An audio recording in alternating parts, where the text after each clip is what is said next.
So this question is testing your knowledge of how to calculate a mean. So we know a mean is add up all the individual values and divide by the total. So this professor has 10 students, so our sample size is 10. One of the grades is no longer readable if the mean score on the exam was 81, so that's our mean, and the mean of the 9 readable scores is 85, what is the value of the unreadable score?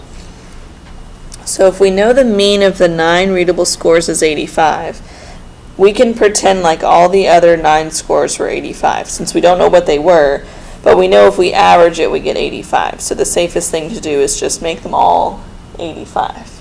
So I have 9 scores of 85 plus that 10th score that we don't know what it is. I'm just going to call that x. And if I divide that total by 10, I know I get 81. So 85 times 9 is 765. That would be adding up the other 9 scores, plus the one I don't know, which I'm going to call x, divided by 10 equals 81. So now our job is just to solve for x, which requires a little bit of algebra. Different ways to solve this.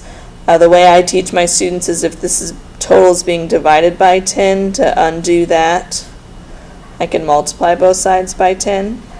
That'll divide that off. 10 times 81 is 810 equals 765 plus x. Again, we're trying to solve for x. So I'm going to subtract 765. And 810 minus 765, I believe, is 45. So the unreadable score was 45, which should make sense because it brought the average down from 85 to 81. So that 10th score was rather low.